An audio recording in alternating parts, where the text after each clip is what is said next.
안녕하십니까. 한국은행 경제통계국의 이관교입니다. 오늘 한국은행 금요 강좌로 국민개정 2015년 기준형 개편 결과로 본 우리나라 경제에 대해서 말씀드리겠습니다. 지난해 말 한국은행은 이제 국민개정 2015년 기준형 개편을 완료를 했습니다. 그와 관련된 간략한 내용과 그리고 그러한 국민개정 자료를 통해서 우리나라 경제를 이제 한번 그간의 성과 등을 한번 살펴보도록 하겠습니다.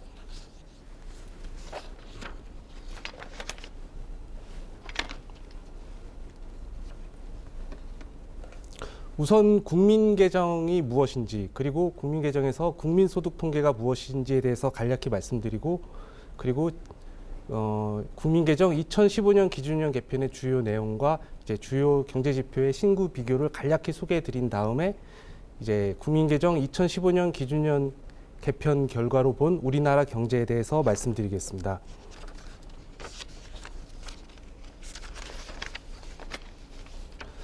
국민개정의 의미에 대해서 먼저 말씀드리겠습니다. 국민개정은 우리나라 그리고 한 국가 경제의 어떤 종합적인 재무제표를 의미합니다. 국민 경제 내 모든 경제 주체들에 대해서 일정 기간의 활동 결과 그리고 일정 시점의 자산 부채 상황을 특정 정해진 기준으로 작성한 게 이제 국민 개정인데요. 우선 첫 번째 이제 국민 경제 내 경제 주체에 대해서는 이제 우리나라 전체 대한민국에 대해서 보는 경우도 있고, 그리고 제도 부문별 가계, 기업, 정부에 대해서 따로따로 구분해서 보는 경우도 있습니다. 그리고 두 번째 일정 기간에 대해서는 연간, 분기, 그리고 일정 시점은 대체적으로 이제 연말에 대해서 저희가 확인하고 있고요. 그리고 활동은 일반적으로 많이 알고 계시는 생산 활동뿐만 아니라 비생산 활동도 저희가 포착을 하고 있습니다.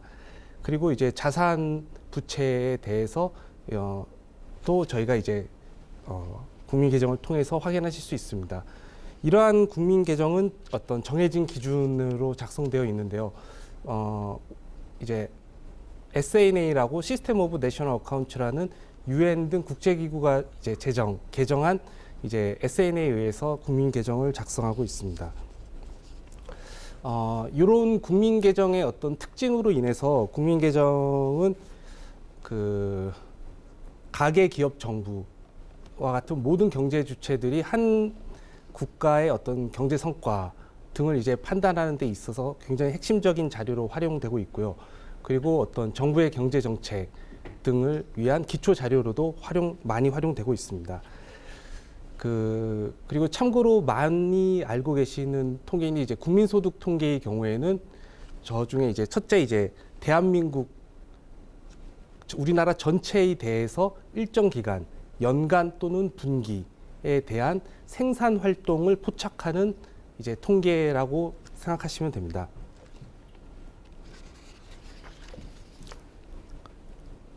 이러한 국민 개정은 세부적으로 들어가면 굉장히 다양한 계정으로 구성되어 있습니다. 그리고 이러한 계정들은 현재 우리나라에서 5대 국민개정 통계의 형식으로 공표되고 있습니다. 산업연관표, 국민소득통계, 자금순환표, 국제수지표, 그리고 국민대차대조표, 이렇게 5대 국민개정 통계로 현재 우리나라 국민개정은 공표되고 있습니다.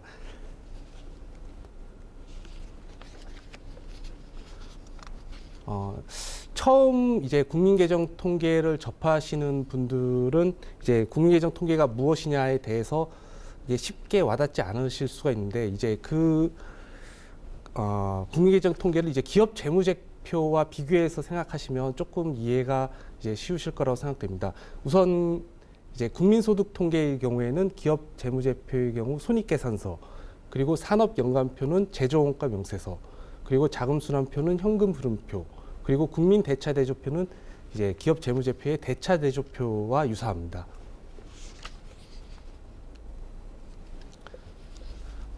앞서 말씀드린 이제 국민개정의 작성 기준 SNA에 대해서 간략하게 말씀드리면, 이러한 국민개정을 작성하는 어떠한 기준은 사실 역사로 보면 이제 1953년 SNA 이제 유엔이 제2차 세계대전 이후 제정한 1953년 SNA로부터 시작합니다. 이러한 SNA는 그간의 어떤 경제환경 변화 등을 통해서 1968년, 1993년, 그리고 2008년에 이렇게 개정이 되었고요. 이러한 개정된 SNA를 반영하는 부분이 이제 국민개정 기준령 개편의 하나의 큰 이슈 중에 하나입니다.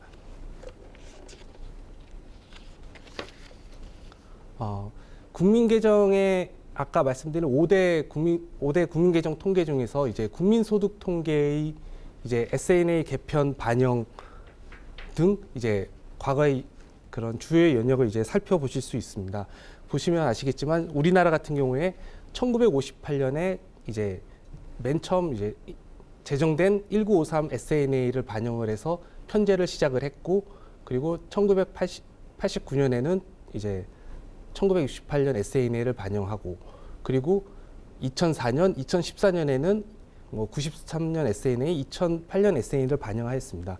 그리고 가장 최근, 그리고 즉 이제 지난해 말에 완료된 2015년 기준형 개편에서는 이제 2008 SNA 이행과 같은 특이사항은 없고, 여기 보시면 아시겠지만 분배 국민소득 및 정부 개정 강화, 디지털 공유경제 반영 등이 이제 어떠한 국민소득 통계 측면에서 이제 기준형 개편을 한 그런 주요 내용이 되겠습니다. 국민개정 중에서 많은 분들이 알고 계시고, 그리고 또 가장 이제 크게 큰 부분을 차지하고 있는 이제 국민소득 통계에 대해서 간략히 말씀드리겠습니다. 그 1930년대 이제 대공황, 그리고 그 제2차 세계대전 과정에서 이제 어떤 한 경제의 성과를 판단하기에 적절한 지표를 찾아가는 과정에서 이제 GDP가 개발이 되었고요. 그 개발 과정에서 여기 사진으로 나와 있는 이제 쿠즈네츠 그리고 미국 상무부 등이 이제 협업을 해가지고 이제 GDP가 처음 개발이 되었습니다. 그리고 이러한 GDP 개발이 어떤 2차 세계대전의 전시 경제의 어떤 목적 등에서의 어떤 활용도가 인정이 되고, 그래서 그 이제 2차 세계대전 이후에 유엔을 중심으로 해서 아까 말씀드렸다시피 1953년 SNA가 제정이 되고, 그러한 제정된 SNA가 각국의 어떠한 그 국민소득 통계의 편제의 기준으로서 이러한 통계를 한번 작성해 보자라는 그런 가이드라인으로서 처음 제시가 되었습니다. 그 오른쪽의 그래프는 이제 그 미 상무부에서 이제 제시한 그래프인데, 보시면 아시겠지만 이제 가운데가 이제 1950년입니다. 1950년을 중심으로 해서 좌측의 경우와 우측을 이제 비교해 보실 수 있는데요. GDP가 개발되기 전인 1950년 이전에는 미국 경제가 이제 굉장히 큰 변동성을 나타내고 있습니다. 이 GDP의 증가율입니다. 연간 증가율입니다. 그리고 이제 1950년 이후에는 그 안정적인 어떤 GDP 성장률이 이렇게 나타내고 있는데, 그 이러한 어떠한 GDP 개발을 통해서 한 나라의 경제 성과를 측정을 함으로써 뭐 경제 정책을 시적절하게 수립하고 집행할 수 있게 되고, 그러한 결과를 통해서 경제 자체가 1950년대 이후로 이제 안정적이 되었다라는 측면에서 미 상무부는 이제 GDP가 이제 지난 20세기의 뭐 최고의 발명품, 미 상무부의 최고의 발명품 중에 하나다라고 언급한 적도 있습니다. GDP, 즉 이제 국민소득의 경우에는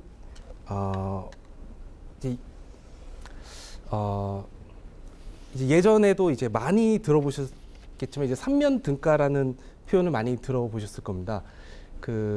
이러한 삼면 등가는 한 나라의 경제가 기본적으로 순환을 하게 됩니다. 생산, 지출, 그리고 생산된 것에 대한 이제 분배 측면에서 한 나라의 경제가 순환을 하기 때문에 생산, 지출, 소득 측면에서 동시에 측정 가능하고, 그렇게 측정된 국민소득은 이제 이론적으로 일치한다, 그런 개념이고요.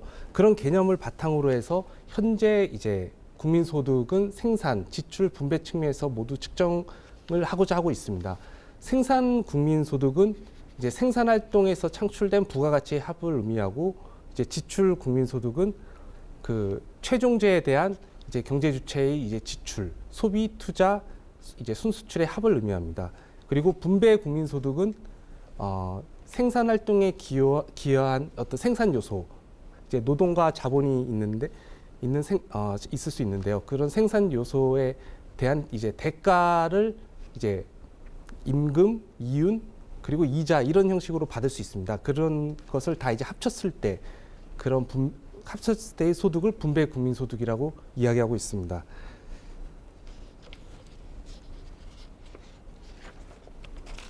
이러한 국민소득, 생산 분배, 그리고 지출 국민소득은 현재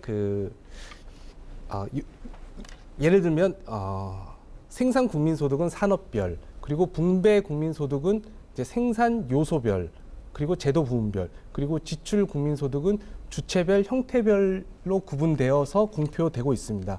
이러한 구분은 통계 수요자의 어떤 수요를 만족시키는 그런 부분도 있고, 실제 저희가 기초 자료를 이제 수집하는 데 있어 가지고 가능한 그런 범위, 그런 것들을 이제 고려했을 때 서로의 어떤 교집합으로서 나오는 결과입니다.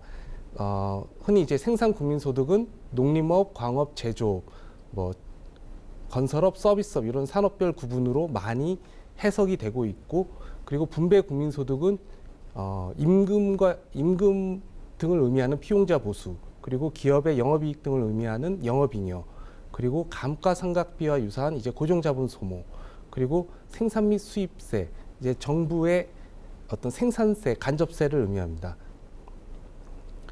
생산 및 수입세, 그리고 보조금, 정부의 어떤 세금뿐만이 아니라 어떤 생산 활동을 보조하기 위해서 정부가 지급한 보조금을 이제 차감하게 되는데요. 그런 분배 국민소득은 이제 다음과 같은 5가지의 생산 요소로 구분됩니다. 그리고 지출 국민소득은 최종 소비 지출, 총 자본 형성 둘 다 이제 주체별로도 공표가 되고 있고, 최종 소비 지출은 이제 민간 정부 소비, 그리고 총 자본 형성은 민간 정부 투자뿐만이 아니라 이제 건설 투자, 설비 투자, 지식 재산 생산물 투자, 뭐 재고 증감 이런 형태별로도 구분이 되고 있습니다.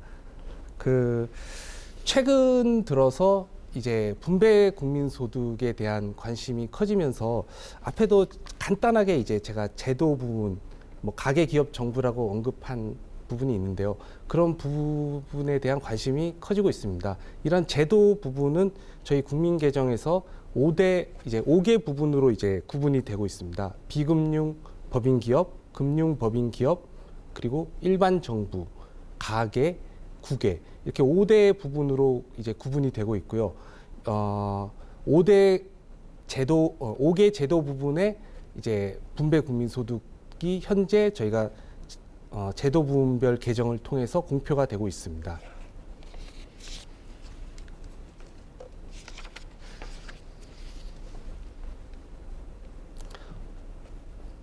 이 부분은 이제 실제 이제 명목 국민소득을 측정하는 실예를 나타내고 있습니다. 이 표를 보시면 쉽게 이해하시겠지만, 이제 생산 국민소득은 이제 각 단계의 판매비와 원료비의 차액이고, 그러한 차액은 다 합칠 경우에 이제 200, 즉 부가가치의 합계는 200이 됩니다. 그리고 지출 국민소득은 최종재의 금액으로서 이제 빵 판매 금액인 200을 의미하고, 이제 분배 국민소득은 각 단계의 부가가치가 분배된 그런 금액의 합계를 의미합니다. 예를 들면 첫 단계 농부의 경우에는 50의 부가가치가 임금 30, 영업잉여 20, 그리고 두 번째 단계, 세 번째, 네 번째 단계에도 각각 임금 30, 영업잉여 20으로 배분됐을 경우에 이제 임금은 120, 영업잉여는 80, 그리고 전체 200의 이제 부가가치가 발생하게 됩니다. 이처럼 이론적으로는 생산 국민소득과 지출, 분배 국민소득이 모두 일치하는 그런 현상을 나타내게 되고 이 부분이 앞서 말씀드린 3면 등가의 법칙을 의미합니다.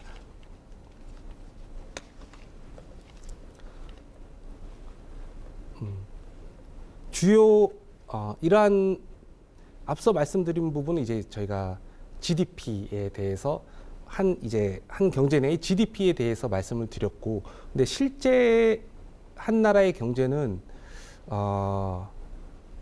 우리나라 같은 경우에 이제 개방 경제로서 이제 비거주자 외국인을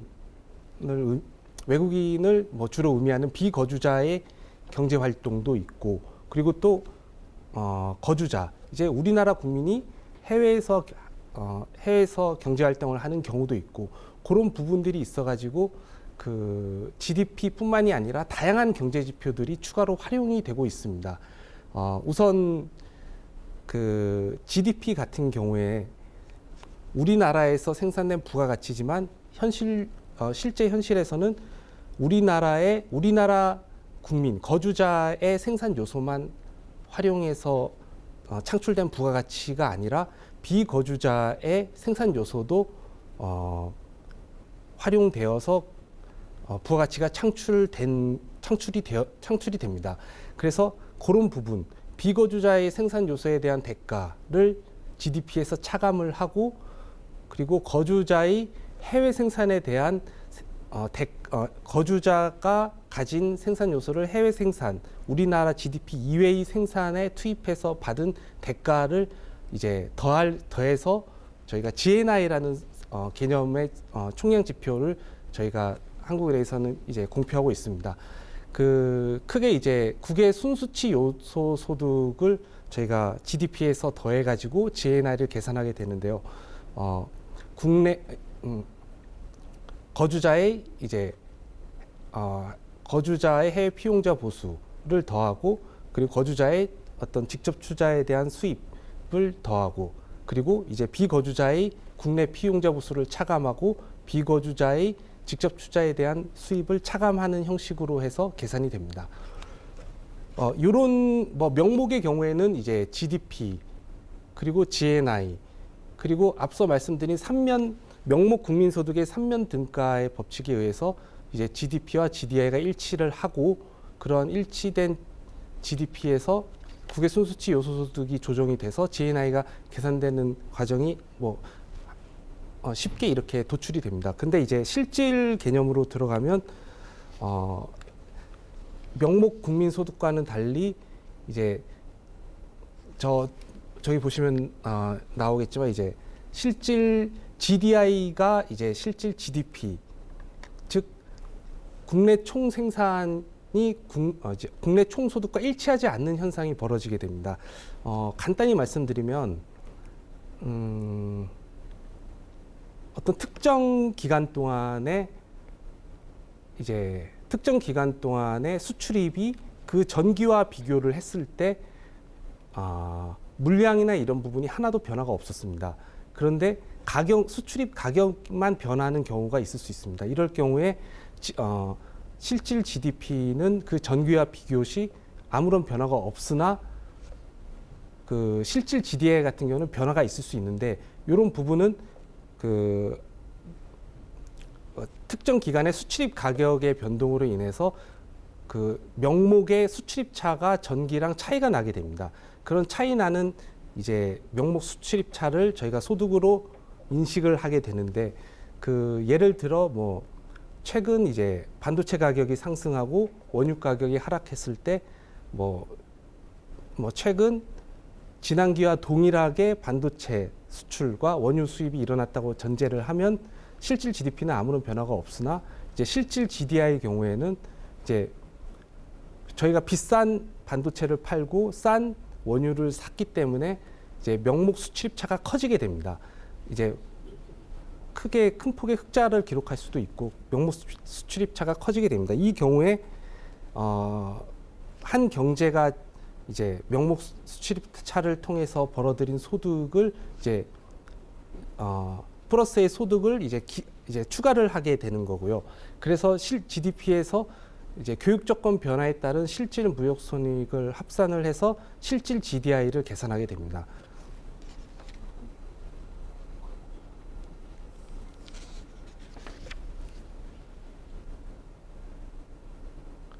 어, 좀 전에 든 예와 같이 그 어떤 수출 가격은 상승하고 수입 가격이 하락하는 경우, 이런 경우가 이제 교육 조건이 개선되는 경우라고 얘기를 합니다. 저희가 이제 교육 조건은 수출 가격을 수입 가격으로 나눈, 즉 수입 가격 대비 수출 가격의 비율을 의미합니다.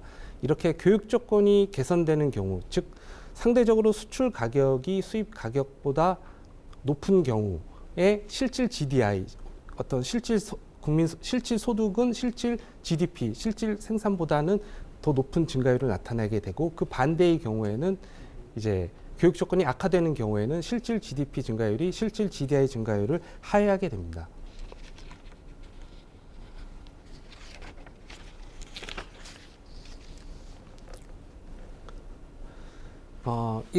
지금까지 이제 총량 지표에 대해서 간단히 말씀을 드렸고, 이러한 국민소득 통계, 사실 이 부분은 국민소득 통계뿐만이 아니라 모든 이제 가공 통계, 경제 통계에 대해서 해당되는 부분인데, 이런 가공 통계 중에 이제 핵심이 이제 국민소득 통계의 경우에는 기본적으로 저희가 추계 작업을 통해서 국민소득을 이제 계산을 하는 과정을 거치고 있습니다. 근데 이제 추계 작업을 하는 과정에서 기본적으로 어떤 기초 자료가 가진 한계점, 예를 들면 이제 기초 자료는 기초 자료의 계상 시점, 그리고 또는 평가 방법, 그리고 또 보고 오류 등으로 인해 가지고 모든 기초 자료가 어떤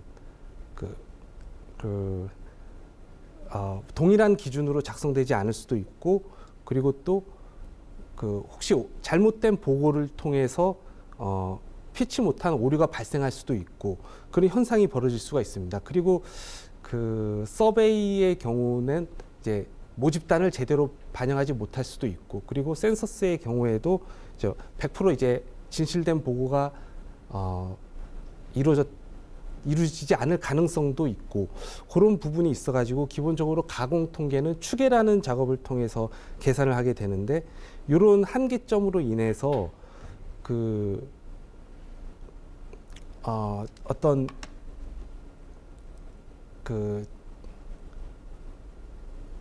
보통 이제 전문성을 가진 이제 추계자들이 이제 통계를 편제하는 작업을 하게 됩니다.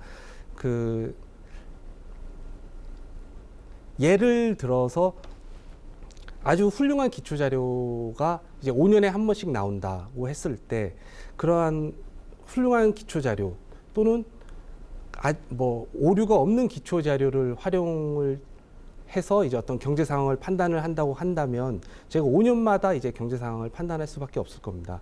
근데 실제 경제는 매 순간 변화하고 있고, 그리고 또 최근에는 매년, 매 분기, 매월의 경제 상황 변화에 대한 관심도 굉장히 큰 상황입니다. 그래서 정도가 굉장히 높은, 그리고 오류 가능성도 굉장히 낮은 5년마다 나오는 통계를 바탕으로 5년마다 통계를 편제를 하게 된다면 정확도는 높아질 수 있지만 실제로 그 통계의 활용도는 굉장히 떨어질 수밖에 없을 겁니다. 그래서 현실적으로 통계의 어떤 정확성과 그리고 통계의 어떤 적시성을 적절히 감안을 해가지고 통계를 편제를 하고 있고, 그리고 여러 단계의 동일한 내용에 대해서 여러 종류의 여러 단계의 공표 과정을 통해서 적시성과 정확성을 상호 저희가 보완, 그리고 상호 고려를 하고 있습니다. 예를 들어서 국민소득 통계의 경우에는 가장 정확한 통계만 쓴다면 저 오른쪽에 있는 기준형 개편, 매 5년마다 한 번씩 공표되는 국민계정, 요 한 번만 쓸 수 있을 겁니다. 그렇지만 이제 실제로는 매 분기 또는 매분기도 분기가 지나서 한 달 이내에 어떤 경제 상황을 판단하기 위해서 현실적으로 분기 속보라는 국민소득 통계가 공표되고 있고요. 그래서 이러한 왼쪽으로 가면 갈수록 정확성은 낮아지는 대신에 적시성은 높아집니다. 그리고 오른쪽으로 갈수록 정확성은 높아지는 대신에 적시성은 낮아지는 그런 특징을 지니고 있습니다. 그래서 뭐 매번 이제 분기 속보, 분기 잠정, 연간 잠정, 그리고 연간 잠정, 연간 확정, 기준율 개편 과정을 통해서 그 통계의 적시성과 정확성을 이제 저희가 최적으로 유지하기 위해서 노력을 하고 있습니다. 이번 근본의 어떤 2015년 기준년 개편의 경우도 지금까지 최근까지 이루어졌던 어떤 그런 분기 실질 명목 GDP 공표, 그리고 연간 국민계정 공표, 이런 자료를 가장 정확한 통계를 바탕으로 해가지고 다시 업그레이드하는 그런 과정입니다. 그래서 기준년 개편을 통해서는 기존의 연간 및 분기 시계열이 모두 수정이 되는 현상이 나타납니다.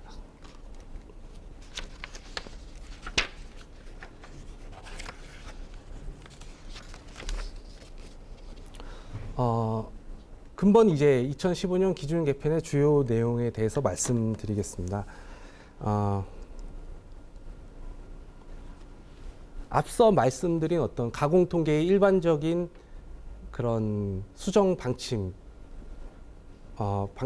방침과 이제 어떤 맥락을 같이 해서 이제 국민계정 같은 경우에는 이제 구조 변화, 어떤 국민 경제의 구조 변화와 그런 뭐 여타 환경 변화에 대한 대응을 위해서 이제 국민계정 통계의 현실 반영도를 높이기 위해 기준년을 주기적으로 변경을 하게 됩니다. 가장 핵심적인 이슈는 매 5년 앞서 말씀드렸다시피 매 5년 그 가장 정도 높은 기초 자료가 이제 저희 국민계정을 편제하는 데 있어서 가장 정도 높은 기초 자료가 공표됩니다. 이제 통계청의 경제총조사, 그리고 한국은행의 실측 투입 산출표가 이제 매 5년마다 작성이 되고 있고, 그리고 이를 바탕으로 해가지고 저희 국민계정은 이제 기준형 개편의 어떤 기본 틀을 마련하게 됩니다. 그리고 이제 다른 이런 어떤 기초 통계의 새로운 기초 통계, 정확도 높은 센서스와 이제 실측 투입 산출표와 같은 기초 통계 이외에도 기준년을 이제 개편해야 되는 필요성이 뭐 추가적으로 있습니다. 예를 들면 어떤 경제환경 변화를 통해서 경제환경 변화에 따라서 이제 산업 분류라든지 부문 분류가 이제 변경될 필요가 있고, 그리고 또는 기초 자료의 활용도라든지, 그리고 뭐 경제 여건의 변화를 통해서 추계 방법이 변경이 돼야 될 필요가 있다든지, 그러한 어떤 개편 압력 같은 게 있을 수 있는데요. 그런 것을 반영을 해가지고 이제 저희가 기준년 변경 시 그런 부분을 또 반영을 하게 됩니다. 이런 부분은 뭐 흔히들 이제 신상품 등장, 그리고 기존 제품 사양화 등으로 이제 비교년이 기준년에서 멀어질수록 경제 현실을 정확하게 포착되기 어렵다, 이런 부분으로 많이 저희가 이야기하기도 합니다.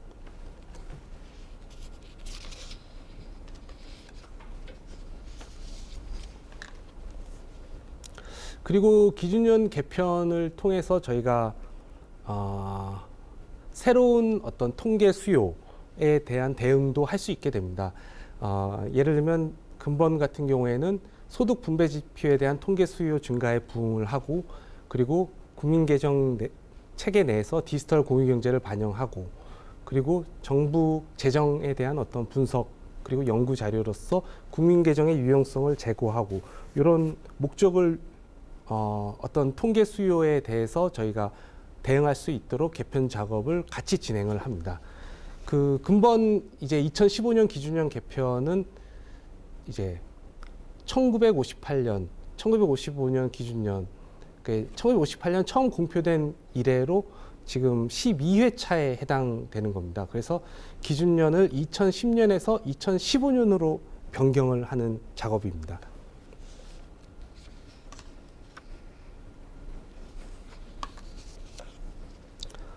앞서 말씀드린 이제 그 기준형 개편 배경에 배경에 다 나와 있듯이 근본 개편에서 이제 실측 투입 산출표, 경제총조사 등을 이제 활용해서 저희가 기준년의 산업별 그리고 부문별 부가가치와 최종 소비 각각의 부문별 각각의 부가가치와 최종 수요를 저희가 추계를 했고요. 그리고 기준년의 상대 가격 체계, 생산 기술 구조, 부문 분류 체계 등을 적용해서 기존의 2010년 기준년의 모든 시계열을 2015년 기준년으로 소급하여 개편하였습니다. 그래서 지금 저희가 지금 에코스 한국은행 경제통계 시스템을 통해서 활용할 수 있는 모든 시계열은 2015년 기준년으로 작성된 시계열입니다. 근본 이제 기준년 개편 때는 추가적으로 이제 추가적인 어떤 추계 방법 변경 사항 등이 있었습니다. 대표적으로 이제 지식재산 생산물 투자의 범위 확대가 있었습니다. 이 부분은 기존에 비용으로 처리하던 비소프트웨어 기업의 자가개발 소프트웨어 지출을 예전에는 이제 비용인데 지금은 2015년 기준형 개편을 통해서 지식재산 생산물 투자로 변경을 했습니다. 예전에 비용으로 처리되는 부분이 투자로 바뀌면서 기업의 총 영업잉여와 투자가 늘어나고 해당 부분만큼 이제 GDP도 증가하게 되는 효과를 가져오게 되었습니다. 그리고 이제 대내외 통계 수요에 저희가 대응하고자 디지털 이제 공유 경제를 국민계정 체계 내에서 반영을 하였습니다. 일반적으로 저희가 이야기하는 디지털 공유 경제와는 완전히 일치하지 않을 수 있는데 저희 한국은행에서는 디지털 중개 플랫폼을 통해서 개인 간 이루어지는 숙박, 승차, 재능 공유에 대해서 디지털 공유 경제라고 인식을 했고 이러한 디지털 공유 경제는 가게가 생산 소비하는 것으로 처리했습니다. 참고로 이제 저희가 예를 들면 어떤 기업이 주체가 돼서 진행이 되는 디지털 공유 경제가 최근에 많이 있을 수 있습니다. 그런 부분은 디지털 공유 경제가 아니라 디지털화된 사업 모델로서 처리되고 있고 기존의 통계를 통해서도 모두 이제 포착이 가능한 부분입니다. 참고로 이제 2018년 우리나라의 디지털 공유 경제 규모는 GDP의 0.01%로 나타났습니다. 어떤 GDP에서 차지하는 비중은 이게 작은 편인데 어떤 증가세를 보면 2015년 204억 원에서 2018년 1978억 원으로 굉장히 빨리 성장하고 있는 것을 아실 수 있습니다. 이 부분은 이제 영국 통계청에서 이제 제시한 어떤 디지털 공유 경제를 인식하는 방법입니다. 우리나라와 굉장히 유사하게 이제 디지털 중개 플랫폼을 사용하느냐, 그리고 개인 간 거래 있냐, 그리고 이게 소유권 이전이 아닌 일시적 사용이냐 이런 기준을 통해서 디지털 공유 경제인지 아닌지를 판단하는 기준을 제시를 하였습니다. 그리고 이제 어떤 통계 수요, 특히 이제 최근에 어떤 분배 국민소득 통계에 대한 수요 확대에 대응을 해서 가계의 어떤 영세 자영업자의 소득이라고 할 수 있는 가계 혼합 소득을 저희가 2010년 이후로 연간 확정 시 공표하기로 하였습니다. 기존에는 이제 이 혼합 소득 부분이 주거 서비스로 발생한 영업잉여까지 포함된 가계의 전체 영업잉여로 공표됐기 때문에 그 정확한 규모를 이제 알 수 없었는데 이번 개편을 통해서 2010년 이후의 혼합소득을 별도로 공표하기로 했습니다. 그리고 2018년의 혼합소득의 경우에는 이제 올해 6월에 이제 공표되는 2018년 연간 확정 시 이제 공표되게 됩니다. 그리고 가계의 소득이 전체 이제 국민 소득에서 어느 정도를 차지하느냐 이런 부분에 대한 어떤 사회적 관심도 증가에 이제 저희가 부응하기 위해서 기존에는 이제 어떤 국민 처분 가능 소득 기준으로 이제 경제 주체별 소득 비중을 공표를 했었는데 근본 이제 이번 기준형 개편을 통해서는 이제 본원 소득인 국민 총소득 그리고 국민 조정 처분 가능 소득 기준으로도 경제 주체별 소득 비중을 공표 에코스를 통해서 이제 추가로 추가로 제공하기로 하였습니다.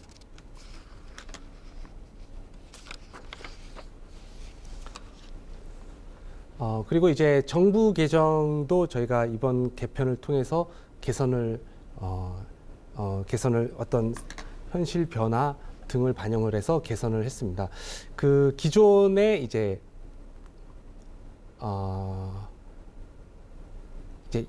정부의 여러 가지 경제 활동이 있을 수 있습니다. 그 중에 이제 현물 복지 지출이 있을 수 있는데요.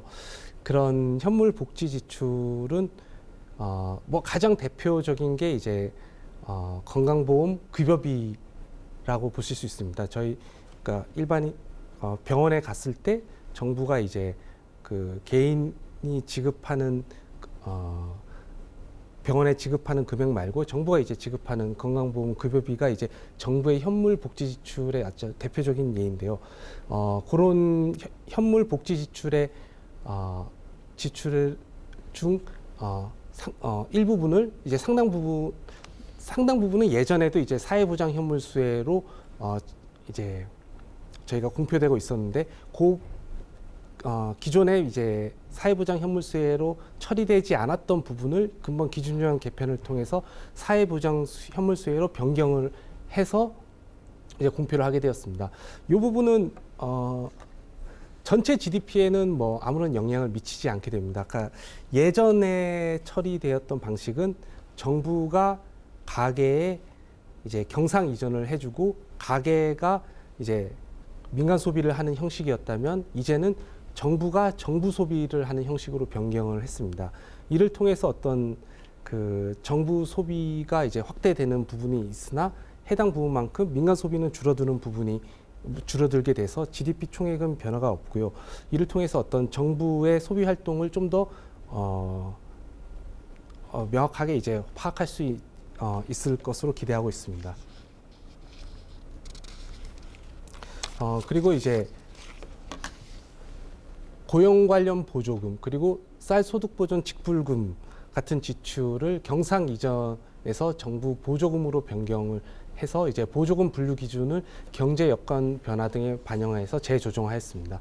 이 부분도 어떤 GDP 총액에는 아무런 변화가 없습니다. 그리고 이제 어떤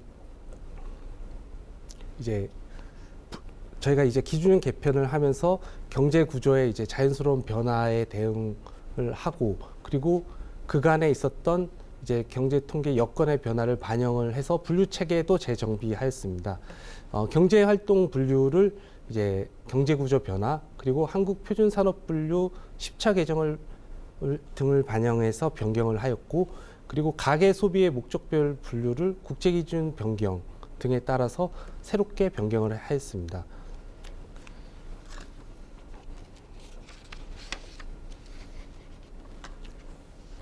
그리고 이제 기타 추계 방법 개선도 이번 개편을 통해서 이루어졌고요.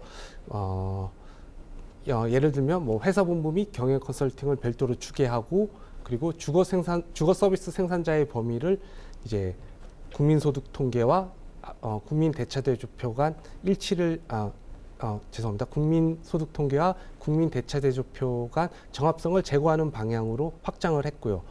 그리고 퇴직연금, 건강보험 등 이제 고용주의 실제 사회부담금 추계 방법도 개선을 하였습니다.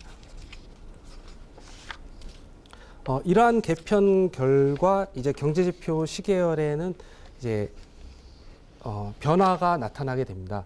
그 예전과 2010년 기준년을 이제 예전이라고 칭하고 그리고 2015년 기준년을 이제 뭐 새로운 계열, 신계열이라고 했을 때 예전과 비교했을 때 명목 GDP는 2015년 기준으로 이제 6.0% 확대되고 그리고 그러한 확대되는 추이는 과거로 가면 갈수록 이제 줄어들게 됩니다. 그리고 이제 명목 GDP가 확대되면서 그 1인당 GNI도 이제 더 명목 GDP 확대폭 등을 반영을 해서 더 커지게 되었는데요. 이를 통해서 저희 예전에는 그러니까 2010년 기준년 계열로 봤을 때는 1인당 GNI 윗달러 기준 1인당 GNI의 3만 달러 상회 시기가 2018년이었습니다. 근데 그게 이제 2017년으로 변경이 되었습니다.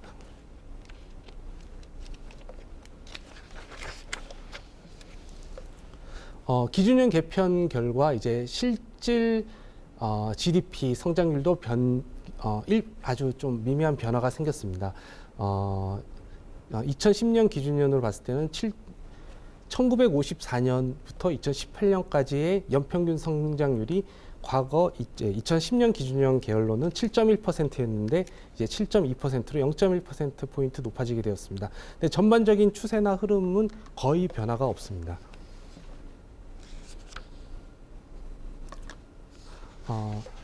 기준년 개편을 통해서 이제 좀 전에 이제 주요 경제 지표의 시계열을 이제 확인을 하셨을 텐데요. 이제 전반적으로 경제 규모가 확대되고 실질 경제 성장률이 거의 변화가 없는 그런 형태의 그런 개편 결과를 나타내었습니다. 이런 개편 신계열로 우리나라 경제를 살펴보실 수 있습니다. 그 앞서 말씀드렸다시피 이제 국민 계정 통계가 그 경제 주체들이 우리나라의 경제 상황을 판단하고 그리고 어떤 경제 정책을 위한 수단으로서 활용되기 때문에 굉장히 많은 어떤 경제 지표 또는 우리나라 경제에 대한 정보를 제공을 하고 있습니다. 그 중에 이제 저희가 이제 총량 지표 측면에서 일부만을 이렇게 저희가 이번 강의를 통해서 저희가 소개하고 있는데 실제로는 굉장히 많은 정보가 있고 그런 정보를 저희 이제 우리나라의 국민 계정 계정 통계 기준년 개편 연간 확정 잠정 통계를 통해서 확인하실 수 있습니다.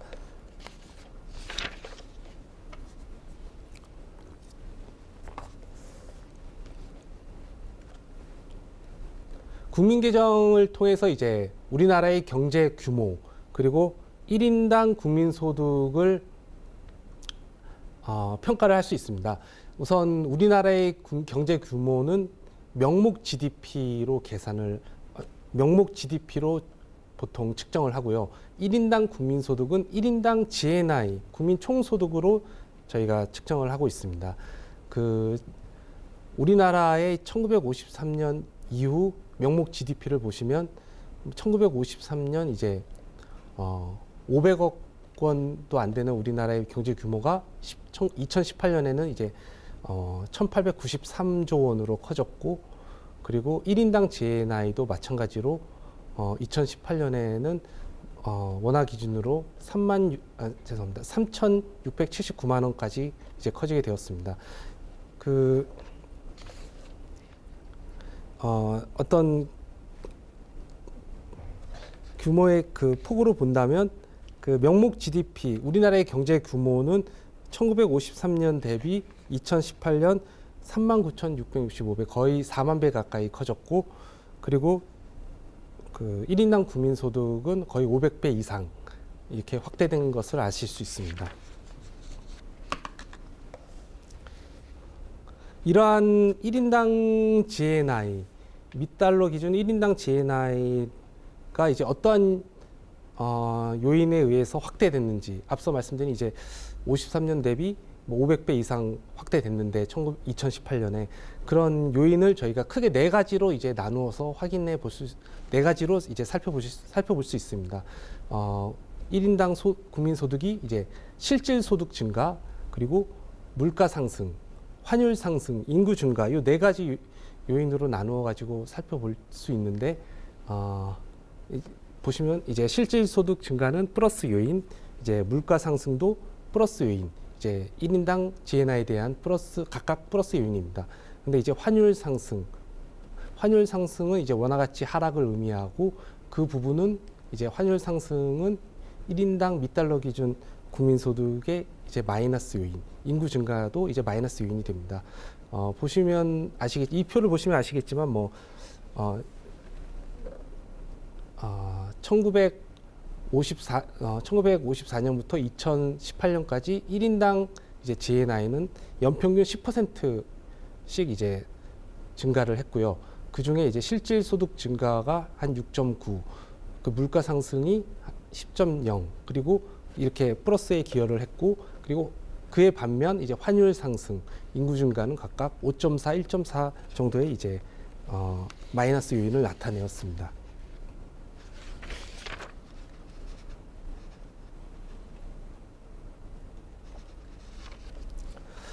그 1인당 국민소득은 우리나라 국민 전체의 이제 소득을 의미합니다. 이러한 국민의 개념은 약간 오해가 있을 수 있는데 전체 이제 어떤 일반인들을 의미한다기보다는 가계, 기업, 정부로 구성된 전체 국민 계정에서는 나타내고 있습니다. 그래서 한 특정 이제 가계의 소득이 얼마냐, 그러니까 국민 소득에서 정부의 소득과 기업의 소득을 제외한 가계의 소득이 얼마냐에 대한 이제 통계 수요가 많이 있었고, 그런 통계 수요에 대해서 대응해서 저희가 지난번 개편 때 이제 1인당 PGDI라는 개념을 통해서 가계의 이제 1인당 가계 소득이라는 개념을 소개를 하였습니다. 이 1인당 PGDI, 가계 총 처분 가능 소득인데요.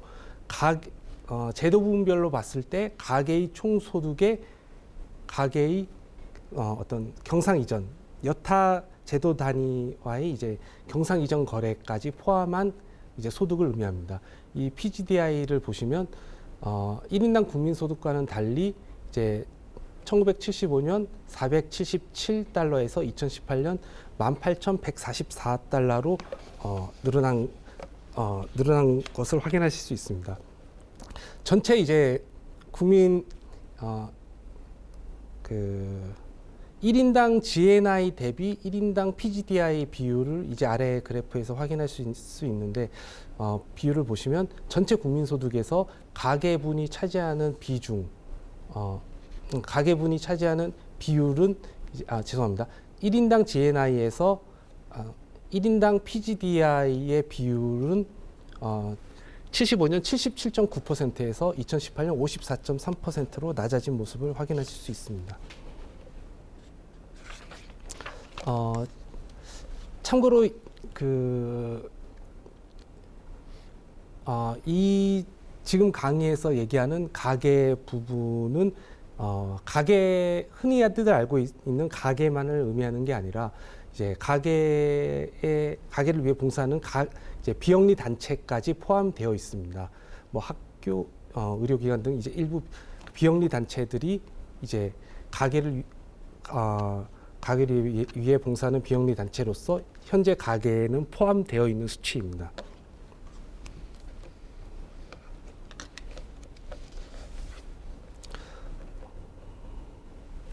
국민 계정을 통해서 이제 뭐 가장 많은 분들이 그 실생활을 통해서 접하시는 이제 경제 성장률, 그리고 앞서 저희가 총량 지표를 설명하면서 말씀드렸던 이제 실질 GDI 증가율 등도 이제 확인하실 수 있습니다. 그 양자 간의 차이는 이제 그 앞서 말씀드린 교육 조건 변화에 따른 실질 무역 손익을 의미하고 있습니다. 우선 실질 GDP의 경우 이제 1950년대 이제 5.9%, 60년대 8.7%, 70년대 10.5%로 높아졌다가 이후 이제 점차 낮아지는 모습을 나타내고 있습니다.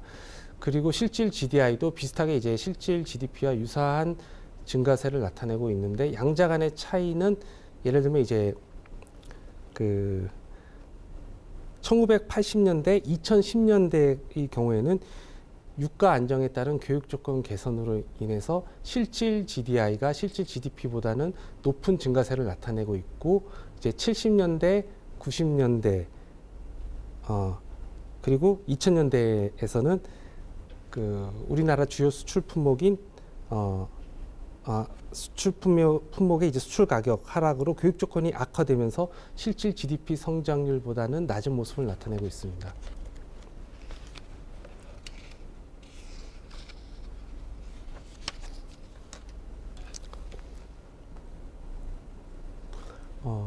한 경제가 이제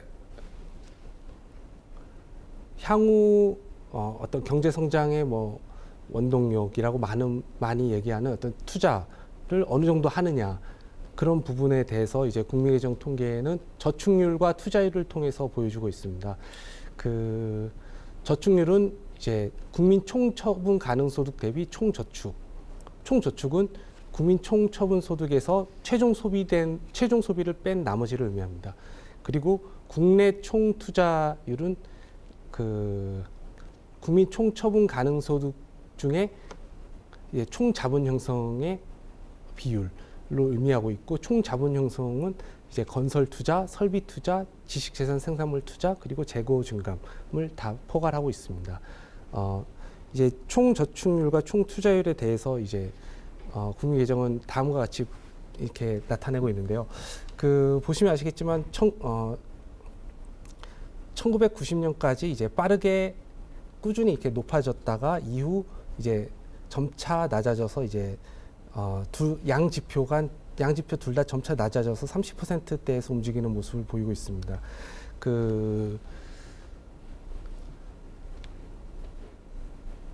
저희가 이제 한 나라가 이제 성장을 하기 위한 재원으로서 한 나라가 이제 투자를 하기 위한 재원으로서 이제 국내 저축을 활용을 하지만 활용되지 못하는 부분은 이제 해외 차입을 이제 통해서 재원을 마련하기도 합니다. 그러한 정보도 지금 국민계정의 저축률과 투자율을 통해서 확인하실 수 있는데, 보시면 이제 98년 외환위기 이전까지는 전반적으로 총 저축률이 이제 국내 총 투자율을 하회하는 모습을 나타내고 있습니다. 총 저축에서 국내 투자를 뺀 나머지를 이제 국외 투자라고 했을 때, 이 마이너스 국외 투자가 의미하는 바는 이제 그 경상수지 적자를 의미하는 적자와 이제 유사한 개념이고, 이처럼 이런 총 저축이 총 투자보다 이제 부족한 경우에는 해외 차입을 통한 어떤 투자 재원 마련이 이루어지게 됩니다. 반대로 이제 2000년대 이후를 보시면 총 저축이 국내 총 투자를 상회하게 되는데, 이런 경우에는 국내 투자를 위한 재원이 국내 저축을 통해서 충분히 해소가 되고 남는 부분은 국외 투자로 나가게 됩니다. 그래서 2000년대 이후에 어떤 총 저축률이 국내 총 투자율을 상회하는 모습은 경상수지 흑자와 해외 투자 확대의 모습으로 나타나게 됩니다.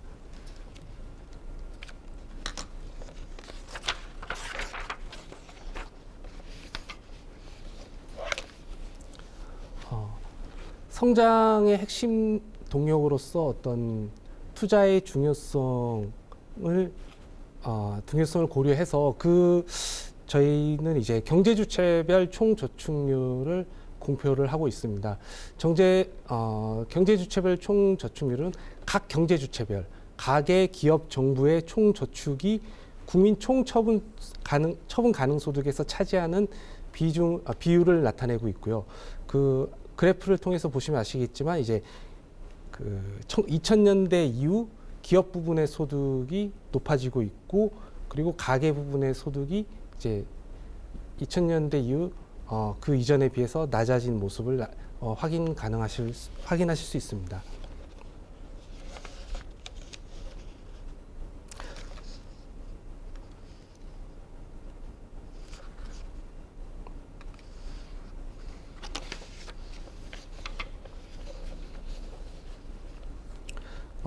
이런 경제 주체별 총 저축률 중에서 경제 주체별 중에서 가계 부분은 따로 이제 가계 순 저축률이라는 별도의 지표를 통해서 저희가 공표를 하고 있습니다.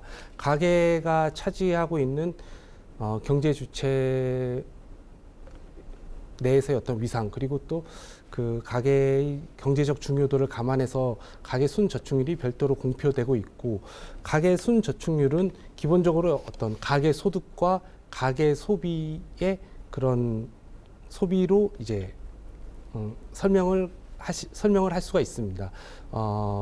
가계 순 저축률을 보시면 그 2000년대 직전까지 이제 꾸준히 높아져 왔다가 2000년대에 3.3%로 낮아지고 2010년대는 다시 5.3%로 이제 높아진 모습, 이제 완만히 올라간 모습을 확인하실 수 있습니다.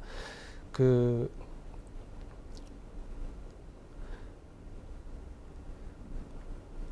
가계 순 저축률이 이제 높아지는 경우에는 가계 소득이 가계 소비보다 더 빠르게 빠른 더 큰 폭의 증가세를 나타내는 경우이고요. 그리고 낮아지는 경우에는 이제 가계 소득이 가계 소비보다 증가세가 이제 낮아지는 경우, 그런 현상을 나타내게 되는데,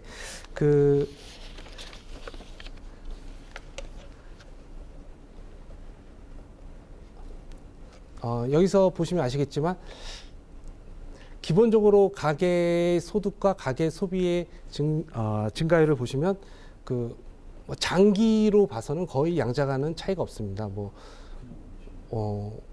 양자간 증가세는 뭐 54년 이후로 17%, 16.9% 거의 차이가 없는데, 기간 중으로는 어떤 약간의 차이가 있을 수 있고, 그런 차이가 가계의 순 저축률의 등락의 모습을 나타내게 됩니다.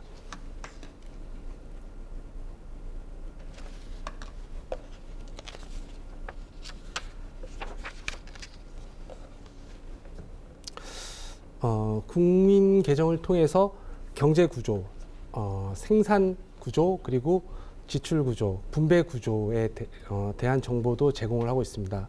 앞서 말씀드렸다시피 생산 국민 소득의 경우에 이제 산업별로 저희가 공표를 하고 있는데, 산업별 변화, 어떤 산업별 변화를 저희가 생산 구조의 변화라고 이야기를 하고 있고요. 그러한 산업별 변화를 국민계정 통계를 통해서 확인하실 수 있습니다. 보시면 이제 많은 분들이 아시겠지만 1953년 이후로 농림업의 비중이 빠르게 이제 줄어들고 제조업과 서비스업의 비중이 확대된 것을 아실 수 있습니다.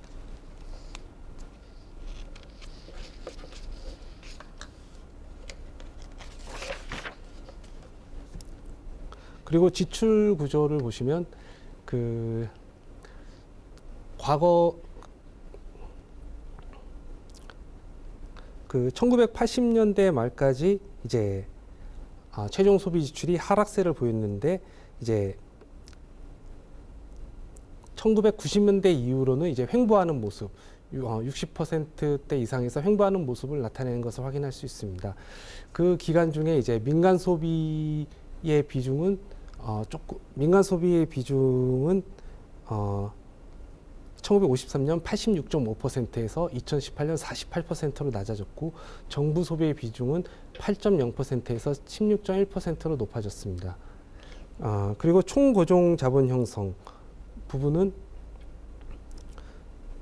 1990년대 중반까지 꾸준히 상승을 했고요.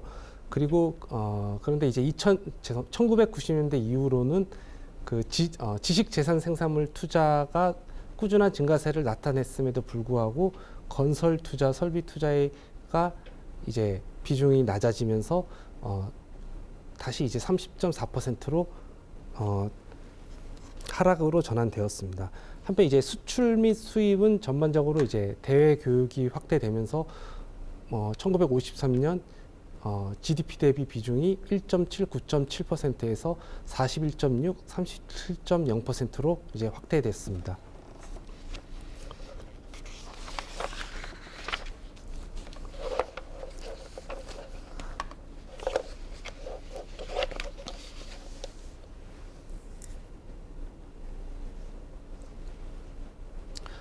국민 계정의 그런 어떤 지출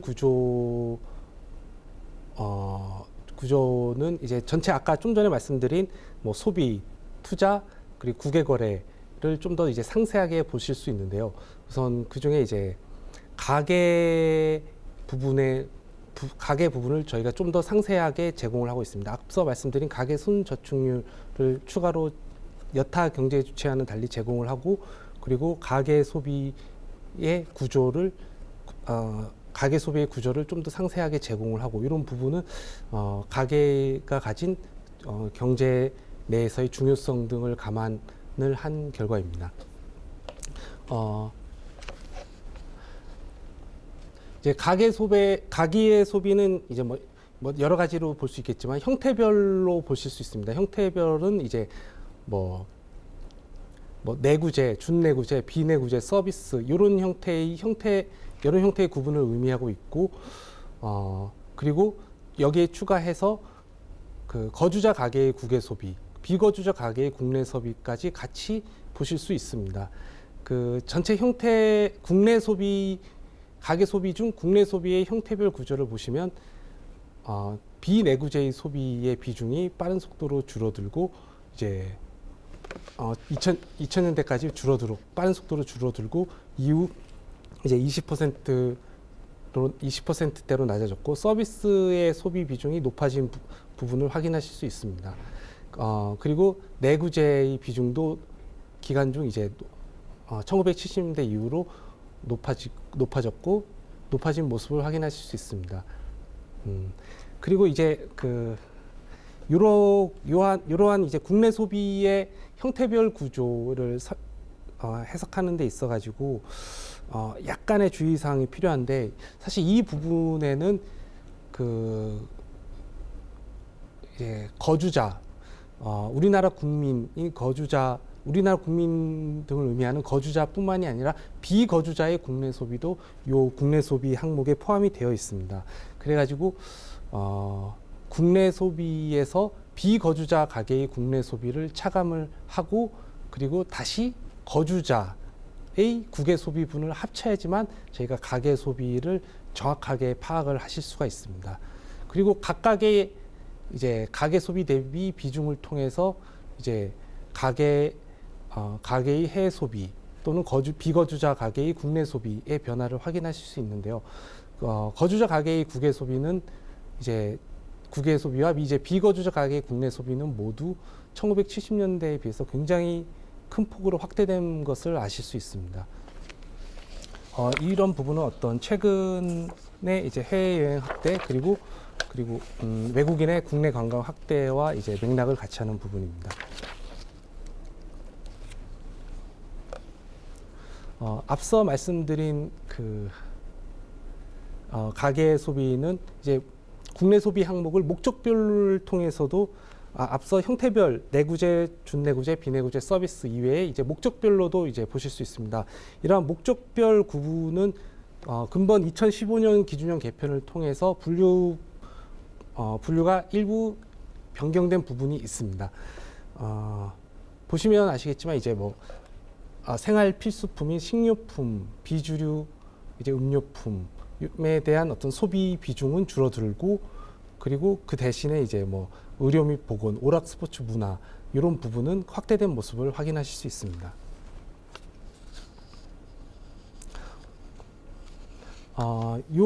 이제 국내 소비 항목도 앞서 말씀드린 형태별 국내 소비와 마찬가지로 이제 비거주자의 사용분이 같이 들어가 있기 때문에 그 부분은 해석 시 이제 유의하실 필요가 있습니다.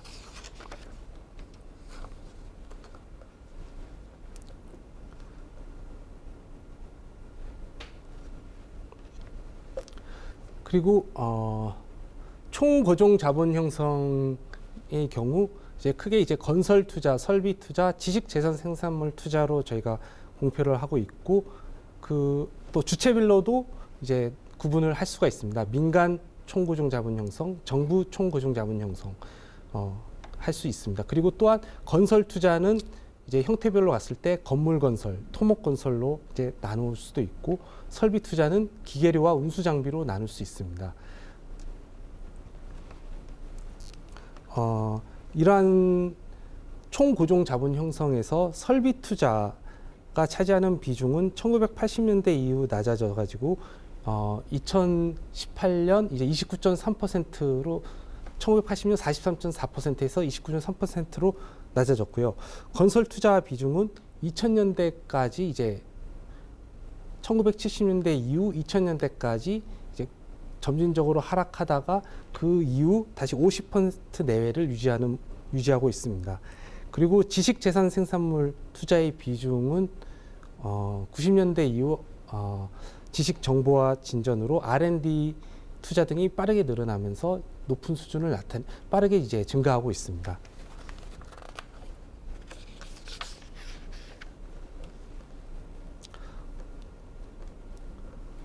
그 경제 구조 중에서 이제 분배 구조에 대해서도 이제 국민 개정에서 이제 나타내고 있는데, 이러한 부분은 크게 이제 요소소득별 피용자 보수, 영업잉여, 고정자본 소모, 순생산 및 수입세로 구분해서 나타내고 있습니다. 그리고 이제 뭐 국외 순수치 경상 이전까지 포함을 해서 분배 구조를 이렇게 저희는 공표를 하고 있습니다.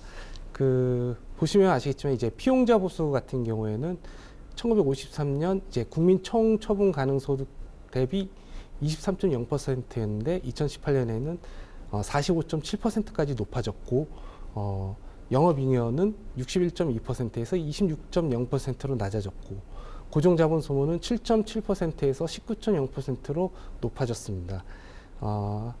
한편 이제 순생산 및 수입세는 3.5%에서 이제 1980년 11.7%까지 높아졌다가 이후 10% 내외의 모습을 나타내고 있고요. 국외 순수치 경상 이전은 4.6%에서 현재는 이제 마이너스 0.64%까지 이제 낮아졌습니다.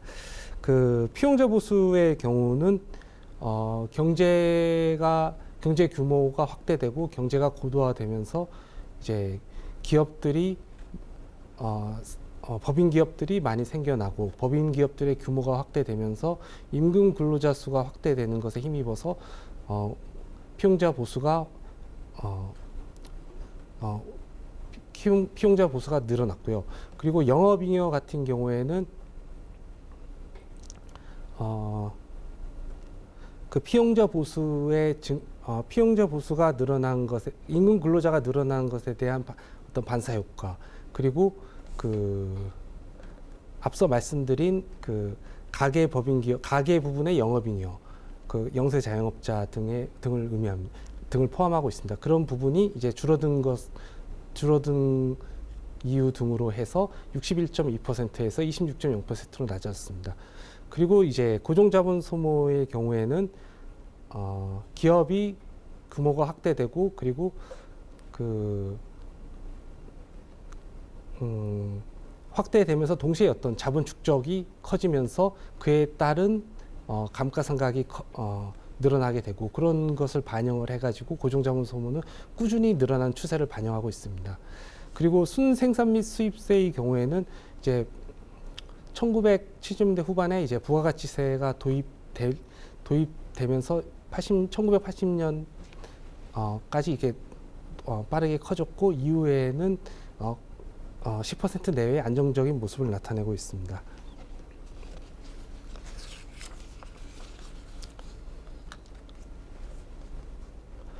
이러한 분배 구조의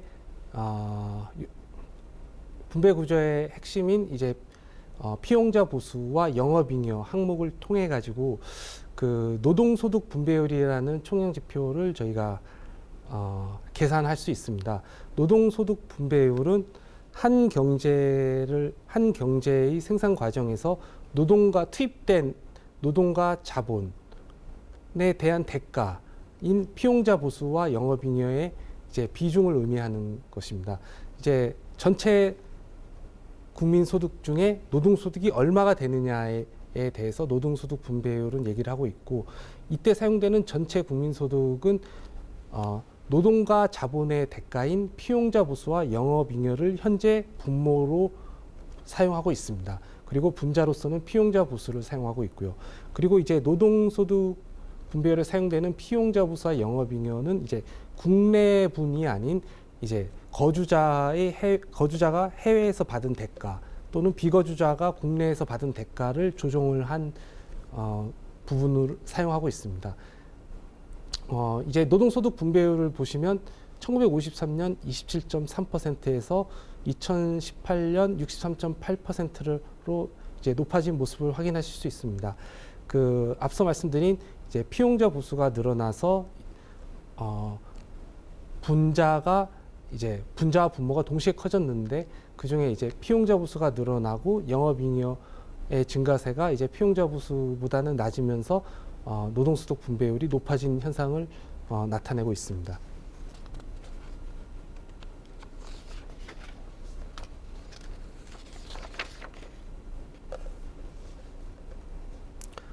근본 기준형 개편을 통해서 저희가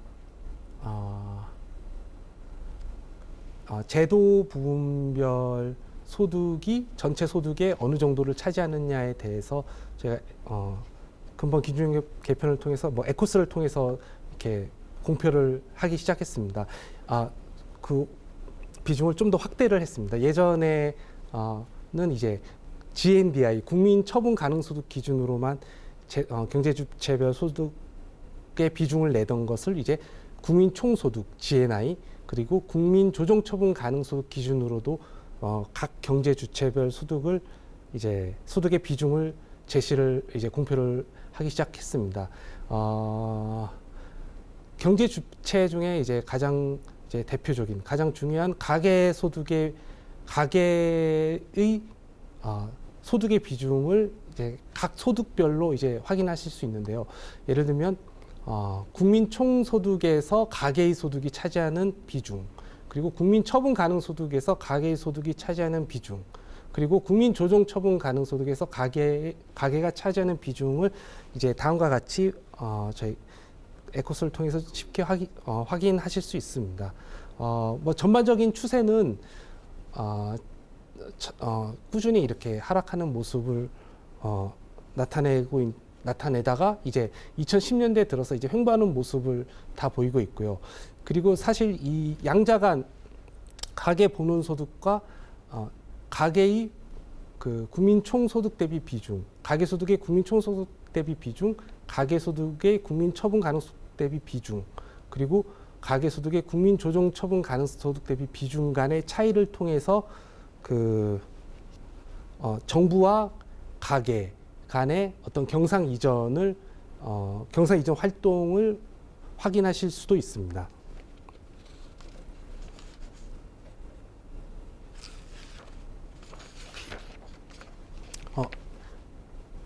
이상 그 국민개정 2015년 기준형 개편 결과로 본 우리나라 경제에 대한 강의를 마치도록 하겠습니다. 네, 고맙습니다.